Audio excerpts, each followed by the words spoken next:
بسم اللہ الرحمن الرحیم. السلام علیکم. آج میرے ساتھ ایسی شخصیت موجود ہیں جن کا انٹرویو کرنا میرے لیے بھی ایک اعزاز کی بات ہے. میرے ساتھ موجود ہیں ایک خاتون رکن سندھ اسمبلی، اور وہ بھی خاتون رکن سندھ اسمبلی، اور جن کا تعلق تحریک لبیک پاکستان سے ہے. میرے ساتھ موجود ہیں ثروت فاطمہ صاحبہ.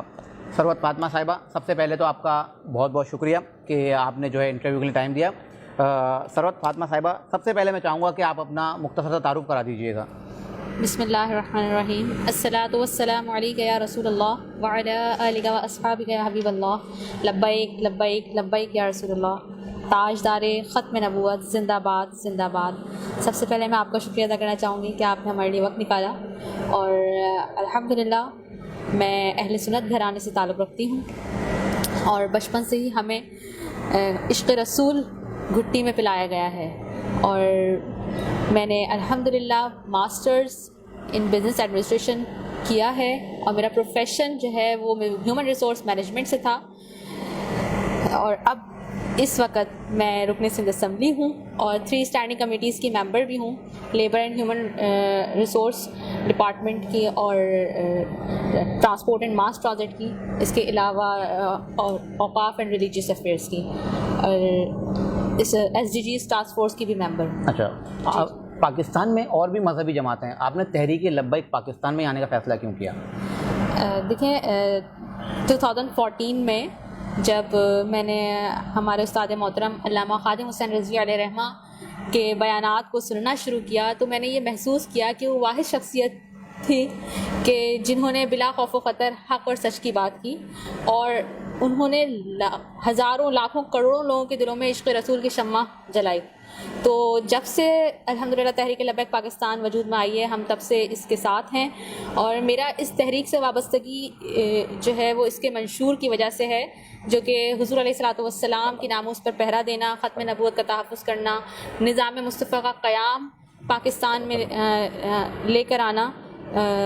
اور جب آپ کو پتہ ہے کہ جب پہلی بار غازی ممتاز قادری شہید رحمۃ اللہ علیہ کا معاملہ اٹھا، تو ہمارے استاد محترم علامہ خادم حسین رضوی علیہ رحمہ ہی وہ شخص تھے جنہوں نے ان کے حق میں آواز بلند کی، جنہوں نے ان کا ساتھ دیا، ورنہ اور دیگر مذہبی جماعتیں بھی موجود تھیں جو اس وقت خاموش رہیں. اور پھر جب ختم نبوت پر ایوانوں میں ڈاکہ ڈالا گیا، تو اس وقت بہت سارے دیگر نام نہاد مذہبی جماعتیں بھی اور ریاست مدینہ کا دعویٰ کرنے والے بھی اس ایوانوں میں موجود ہونے کے باوجود خاموش رہے. تو اس وقت بھی ایک واحد تحریک لبیک پاکستان تھی کہ جس نے فیض آباد کا دھرنا دیا، 12,000 شیل برداشت کیے، 8 جانوں کا نذرانہ پیش کر کے ختم نبوت پر تحفظ کیا. تو میرا سیاست میں آنے کا مقصد بھی حضور علیہ الصلوۃ والسلام کی ناموس پر پہرا دینا ہے اور عوام کی خدمت کرنا ہے. آپ کے گھر سے صرف آپ کا تعلق ہے سیاست سے، یا آپ کے خاندان میں اور کوئی بھی سیاست میں ہے؟ جیسے کہ میں نے آپ کو بتایا کہ میرا تعلق اہل سنت گھرانے سے ہے، تو الحمدللہ ہمارے پورا گھرانہ ہی تحریک لبیک پاکستان کے ساتھ منسوب ہے. اچھا، ماشاءاللہ سے آپ خاتون رکن سندھ اسمبلی بنی، اس کے بعد آپ کو کن کن مسائل کا سامنا رہا؟ نہیں، الحمدللہ مجھے پرسنلی تو کوئی بھی مسائل درپیش نہیں آئے، اور جہاں تک میرے پردے کی بات ہے تو مجھے ہر فورم پر اپنے پردے کی وجہ سے بہت عزت و احترام ملا ہے، اور سندھ اسمبلی میں بھی جو میرے کولیگز ممبرز ہیں انہوں نے بھی مجھے میرے پردے کی وجہ سے بہت اپریشیٹ کیا ہے. اچھا، رکن سندھ اسمبلی بنی، اور آپ نے ظاہر سے بہت سارے مسائل پہ آواز اٹھائی ہوگی. آپ نے اسمبلی کے پلیٹ فارم پہ آپ نے سر فہرست کن مسائل پہ آواز اٹھائی، اور ان پہ کس حد تک عمل درآمد ہوا؟ ہم نے عوام کے مسائل پر بھی آواز اٹھائی ہے، اور اس کے علاوہ مذہبی ایشوز پر بھی آواز اٹھائی ہے. تو الحمدللہ میں یہ کہوں گی، میں نے جب فرسٹ ٹائم ریزولوشن قرارداد یہاں پہ پیش کی، تو وہ اکثریت رائے سے جو ہے وہ یہاں پہ پاس بھی ہوئی ہے، منظور بھی ہوئی ہے. وہ تھی حج کے حوالے سے. حج کے پرائسز جب اپ ہو گئے تھے، فیڈرل گورنمنٹ نے کیے تھے، تو ہم نے یہاں پہ ریزولوشن پیش کی تھی، تو وہ الحمدللہ پاس بھی ہوئی تھی، اور اس کے پرائسز کم بھی ہو گئے تھے واپس، تو وہ حکومت نے اس پہ سٹینڈ لیا تھا. اس کے علاوہ ہم نے توجہ دلائی تھی، میں نے خود نے ایک توجہ دلاؤ نوٹس تھا سندھ حکومت کی طرف کہ جو شارق فیصل کا روڈ ہے وہ کافی عرصے سے جو ہے وہ ایک خستہ حال تھا، تو وہ بھی الحمدللہ میری کال اٹینشن کے بعد اس پر کام ہوا ہے اور آج وہ روڈ تعمیر بن چکا ہے، اس کی تعمیراتی کام مکمل ہو چکا ہے۔ آپ ماشاءاللہ سے سیاست میں آئیں اور اسمبلی میں آئیں، آپ نے عوام کی آواز اٹھائی، تو آپ کو کیا لگتا ہے سیاست میں آنے کا آپ کا فیصلہ درست تھا یا غلط تھا؟ جی الحمدللہ میں یہ کہوں گی کہ جو میرا مقصد تھا سیاست میں آنے کا، جب ہمارے اندر ہمارے استاد محترم نے یہ جذبہ ناموس رسالت اور پہرا دینے کا جو جذبہ پیدا کیا تھا، جو انہوں نے جو ہمیں سوچ و فکر دی تھی، تو اسی جذبے کے تحت میں سیاست میں قدم رکھا۔ تو الحمدللہ مجھے کوئی اس میں شرم محسوس نہیں ہوتی۔ میں کہتی ہوں کہ ہمیں عوام کی خدمت کرنے کا بھی موقع ملا الحمدللہ، اور اس کے علاوہ ناموس رسالت پر پہرا دینے کا بھی موقع ملا۔ آپ رکن اسمبلی ہیں اور ماشاءاللہ سے آپ سے میں سوال کروں گا، ایک بہت اہم ایشو عورت مارچ، جو ہماری بہن بیٹیاں اس وقت، ہو سکتا ہے میرے بہت سے دوست یا بہت سے لوگ اس میرے سوال پہ ناراض بھی ہوں، تو ہماری جو بہن بیٹیاں جو غلط راہ پہ عورت مارچ اور آزادی کے نام پہ چل پڑی ہیں، اس پہ آپ کیا کہیں گی؟ دیکھیں، جو 8 مارچ کو عورت مارچ کے نام پہ ایک تماشا لگایا گیا، میں یہ کہوں گی کہ وہ صرف اور صرف عورتوں کے حقوق کے نام کے پر اور عورتوں کے حقوق کی آڑ میں جو ہے ایک فحاشی پھیلائی جا رہی تھی اور اسلام کے خلاف پروپیگنڈا کیا گیا ہے، کیونکہ جس طریقے کے فحاشی والے بینرز اور بیہودہ الفاظ یا فرانس کا جھنڈا لہرا کر وہ خواتین عورتوں کو کس طرح کے حقوق دلانے کی بات کر رہی تھیں، اس طرح سے میں نہیں سمجھتی کہ عورتوں کی عزت میں اضافہ ہو سکتا ہے، بلکہ کمی ہی آ سکتی ہے، کیونکہ جس طرح کے نعرے اس مارچ میں لگائے گئے ان نعروں کا عورتوں کے حقوق سے کوئی تعلق نہیں ہے۔ اچھا، ایک اور انہوں نے ہم جنس پرستی، اس پہ آپ کیا کہیں گے؟ میں کہوں گی کیا ان خواتین کو نہیں پتہ کہ ہم جنس پرستی کرنے والے یعنی قوم لوط پر اللہ تعالیٰ نے عذاب نازل کیا تھا، سخت ترین عذاب نازل کیا تھا، اور اس کے بارے میں قرآن مجید میں ارشاد باری تعالیٰ ہے کہ اور جو لوگ اہل ایمان کے درمیان فحاشی اور بے حیائی پھیلانے پسند کرتے ہیں ان پر دنیا و آخرت میں دردناک عذاب ہے۔ اس وقت جو خواتین کے جو حقوق ہیں، اس کا بھی ایک بڑا مسئلہ ہے، آپ کیا سمجھتے ہیں خواتین کے حقوق کے حوالے سے جو ہے ہم کس طرح کام کر سکتے ہیں، کس طرح بہتری لا سکتے ہیں؟ دیکھیں، جو ان خواتین نے کیا ہے عورت مارچ میں، اس طریقے سے تو عورتوں کو حقوق نہیں دلائے جا سکتے، اور اگر عورتوں کو معاشرے میں حقوق دلانا ہے تو سب سے پہلے ان کی تعلیم، یعنی ان کو دینی اور دنیاوی تعلیم دی جائے، اس کے لیے بات کی جائے، اس حق کے لیے، عورت کے اس حق کے لیے بات کی جائے۔ اس کے علاوہ پاکستان میں جو عورتوں کے حقوق کے لیے شریعت کو مد نظر رکھتے ہوئے قانون بنائے گئے ہیں اس پر عمل درآمد کیا جائے۔ اس کے علاوہ وومنس رائٹ کے حوالے سے اویئرنیس پروگرامز رکھے جائیں، اور ہر ڈسٹرکٹ میں سمجھتی ہوں ہر ڈسٹرکٹ میں وومنس کمپلینٹ سیل ہونا چاہیے، تاکہ وہاں پہ عوام کے مسائل کو، وہاں پہ وومنس کے مسائل کو سنا جا سکے، عورتوں کے مسائل کو سنا جا سکے، اور ان کے حقوق کے بارے میں بات کی جا سکے، اور ان کو حقوق دلائے جا سکیں۔ اس حوالے سے آپ نے اسمبلی میں کوئی اپنی رائے دی ہے یا دیکھیں، ہمارے سندھ اسمبلی میں وومن کوکس موجود ہے، اور جہاں پہ ہم عورتوں کے مسائل کے حوالے سے بات بھی کرتے ہیں، جو ایشوز آتے ہیں ہم اس کو ڈسکس کرتے ہیں اور حل کروانے کی بھی کوشش کرتے ہیں۔ آپ جو ہے اپوزیشن میں بھی نہیں ہیں، تو آپ کی آواز اسمبلی میں اس طرح سے سنی جاتی ہے، یا اس طرح آپ آواز بلند کرتے ہیں کہ آپ کی جو آپ لوگ قرارداد پیش کرتے ہیں یا جن مسائل پہ آپ لوگ بات کرتے ہیں، کیونکہ ظاہر سی بات ہے اپوزیشن کا حصہ بھی نہیں ہے، تو اس پہ آپ کیا کہیں گے؟ نہیں، بالکل بات یہ ہے کہ ہم جوائنٹ اپوزیشن کا حصہ نہیں ہیں، لیکن الحمدللہ ایک واحد تحریک لبیک پاکستان ہے کہ جس نے سندھ اسمبلی میں ایک حقیقی اپوزیشن کا کردار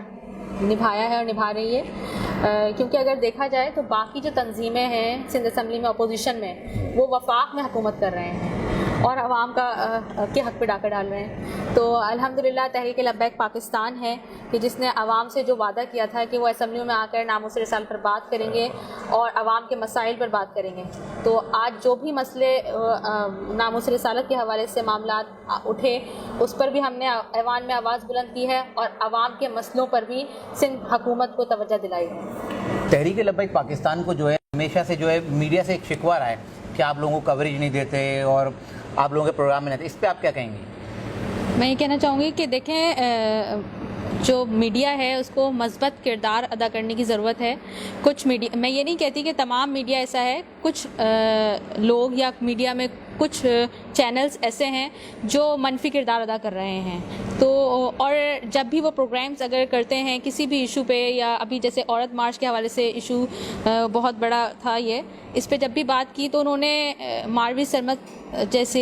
ان کو آن لائن لے کے, اور پھر ایک طرف مفتیان اکرام جو ہیں ان کو آن لائن لے کر, دونوں میں اتنی بحث, جبکہ وہ الفاظ اس طریقے سے بیہودہ الفاظ یوز کر رہی تھیں کہ وہ میڈیا پہ آن ایئر ہونے ہی نہیں چاہیے تھے. تو میں یہ کہوں گی کہ اس چیز کا خیال رکھیں خاص طور پہ کہ اگر ایسی کوئی بات ہوتی ہے یا تو اس کو کٹ کریں, یا پھر پہلے ہی اس کی لائن کو ڈراپ کریں کہ ایسی میڈیا پہ عوام کے